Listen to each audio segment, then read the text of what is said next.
So you want to get into the old Star Wars Legends continuity.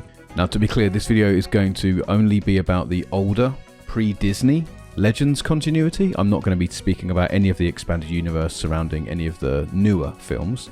But even then, where do you start? There's like 250 books. There's probably a few thousand comic books. There's like 50 games. It's not like you can just go start in 1977 and work your way up through the whole lot. No one has that much time. So how do you start dividing all that stuff up?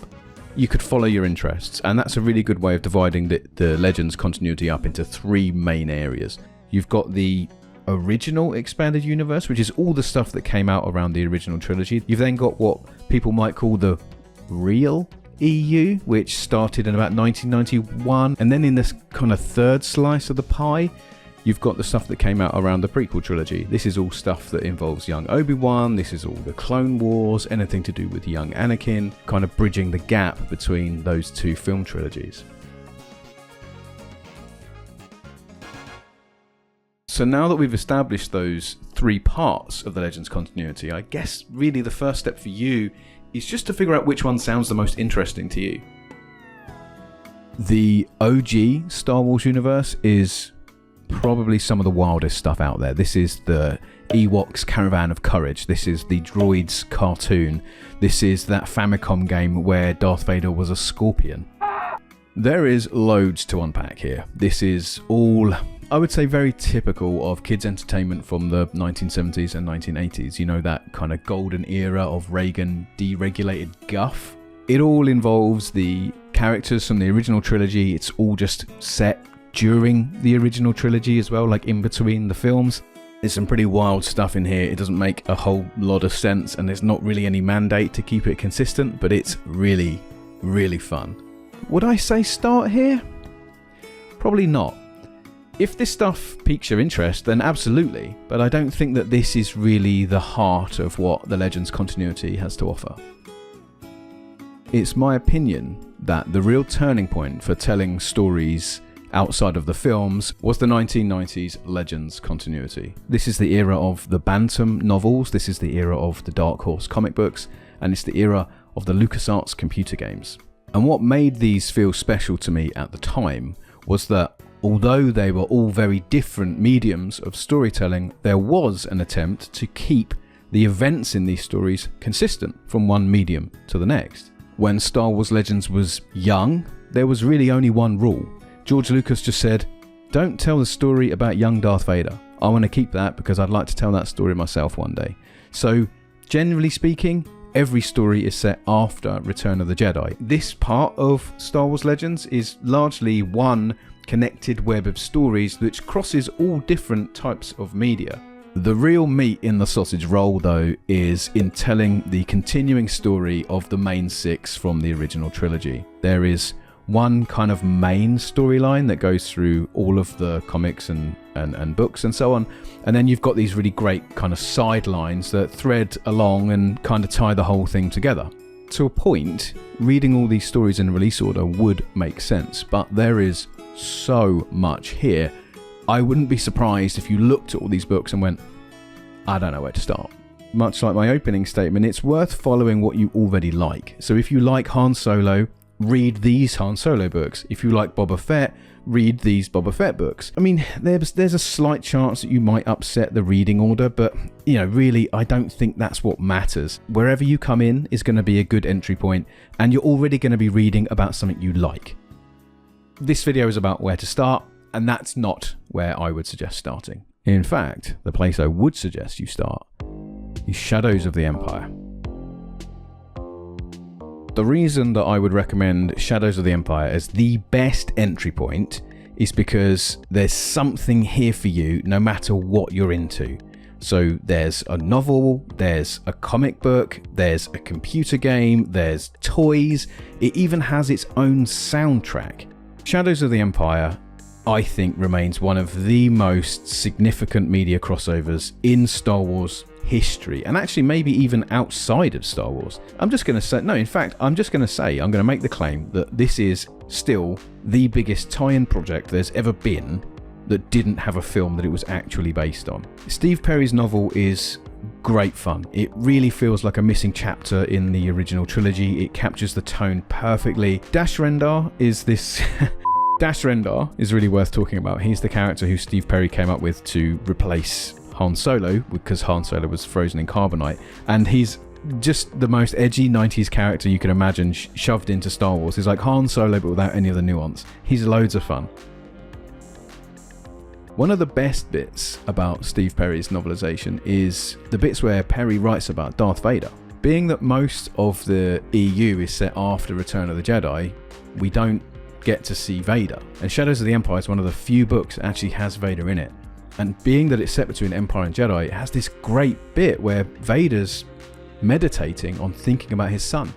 And I'm not going to spoil this because it's actually one of my favourite Vader moments in all of the fiction that's ever been told about him. It's just him in his little gas chamber, just sitting there thinking about being a father. And it's just so good. Just this one 2-3 page section in a whole novel. Brilliant stuff. Seriously, brilliant stuff. I love it. There are some bits that haven't aged well. There is a really definitely problematic scene where Prince Shizor, who's the big villain of the book, has the ability to emit pheromones, which he uses to seduce women, and he uses this to seduce Leia. And, it's creepy AF.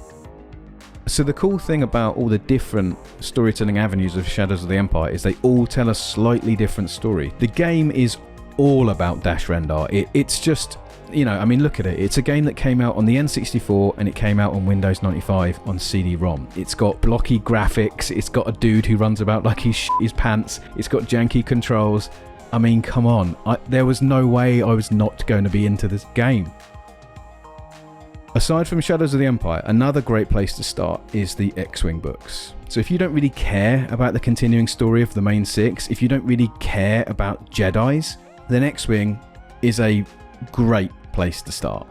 So the story of the X-Wing books takes place after Return of the Jedi and kind of slightly before most of the other EU stuff. So it's nestled right at the beginning. What it's really about is the kind of final death throes of the Empire as it splinters into all these little factions, and these individual warlords rise up and declare themselves, regional leaders of a solar system or whatever. The early Star Wars Legends continuity uses this concept a lot. There is a lot of regional governors vying for control, but X-Wing does this with its own self-contained characters that don't necessarily rely on any of the others. The only thing is, one character that's introduced in the comics will appear in the novels, so it kind of does make sense to read both. But actually, I read the novels first and then read the comics afterwards, so I don't think it mattered. The main part of the Legends continuity for me is the ongoing story of Luke and Leia. Luke becomes a Jedi teacher and he sets up what he calls the Jedi Praxium on Yavin 4 and sets about teaching the newest generation of the Jedi Knights. Leia goes into diplomacy and carries a lot of interesting storytelling burdens with her from being the child of Darth Vader. Throughout this narrative is woven this ongoing story of the children of Leia and Han Solo. They have two children who are both Force sensitive, and I'm not going to tell you what happens because this actually happens over about 25 books. You actually grow up with them all the way through. I cannot spoil what happens because this blew my mind back then, and I would love for you to experience it too. But 25 books is a lot, so where do you start? The conventional wisdom here is that you start with Timothy Zahn's Heir to the Empire from 1991. But, controversially, I would suggest that you start with the Dark Empire comic book by Tom Veitch and Cam Kennedy. This comic book really sets the stage for what the expanded universe is going to attempt over the next 20 years. It is absolutely bonkers. I can't tell you much that happens, but if you want to see Jedis fighting AT-ATs, if you want to see magic clones, if you want to see characters falling to the dark side, if you want to see old villains return, it's all in here, and this stuff is just wild as you like. I absolutely love Dark Empire. The second one is I would suggest that you start with Kevin J. Anderson's Jedi Academy trilogy. Now, I think this is where it gets controversial because I don't think you should start with Heir to the Empire. This is where I think you should start. These two books will actually mention Heir to the Empire, and you might feel like you're missing out. But honestly, I'm just going to tell you now, spoiler alert, there was this guy called Thrawn, he had blue skin, but the rebels defeated him. Although these books mention Heir to the Empire, you don't need to have read the book to understand what's happening in these stories. And this is a slightly controversial take because every video on YouTube about this subject will tell you to start with Tim Zahn's books. And Tim Zahn's books are good. I'm just saying, if you want to get into the EU quick, you can skip them. You can always go back and read the Thrawn books if you need to fill out that little bit of knowledge that you're missing. But I think starting at Heir to the Empire will actually set an incorrect precedent in your mind of what the rest of the Legends continuity is actually going to be like. Once you've read those, the next ones I would recommend would be The Courtship of Princess Leia.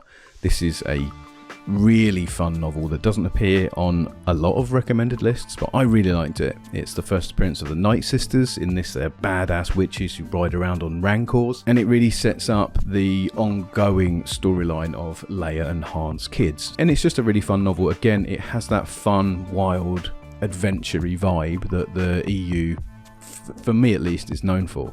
And then lastly, the best recommendations from this era are the computer games. Jedi Knight 2, Jedi Outcast, and Jedi Academy.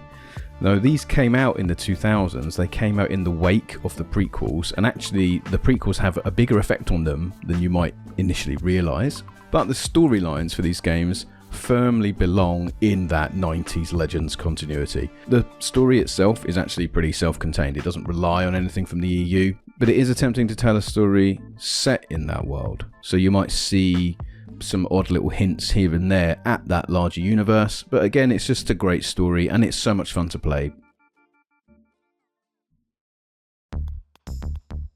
We can use that to segue neatly into the third part of the expanded universe, which is the rise of the Empire era. The Phantom Menace kicked off a whole expanded universe of stuff around this, including the Clone Wars, the fall of the Jedi Republic.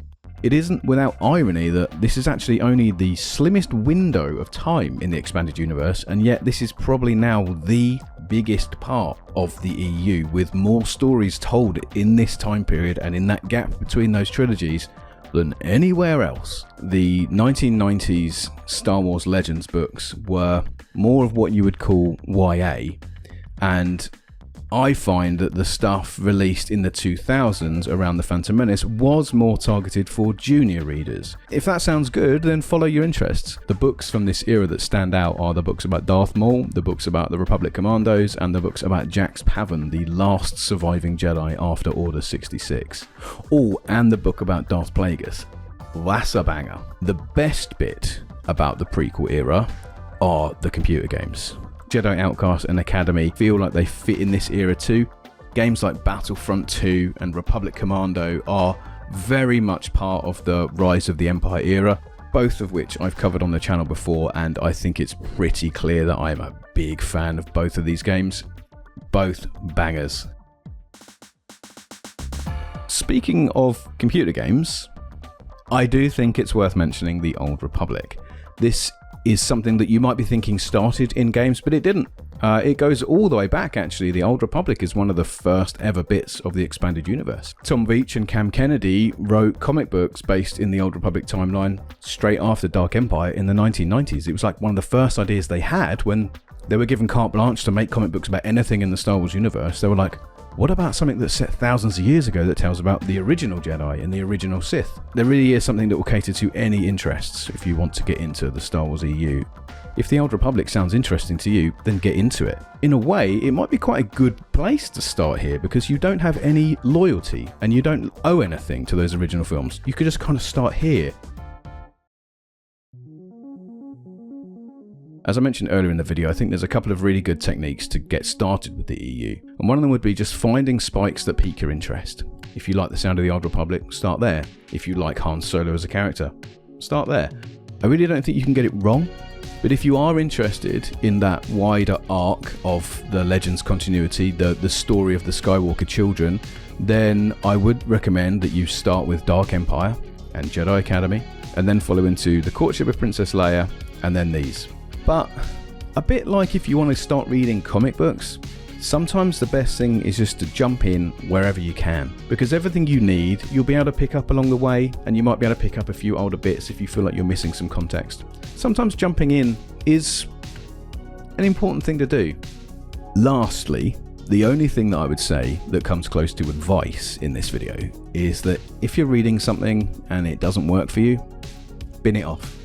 Don't struggle through a book or through a comic because other people have told you that it's good. You shouldn't force yourself to sit through something, because reading is a pleasure and it should always be a pleasure. So if something isn't working for you, sack it off. Don't be afraid of your own subjectivity.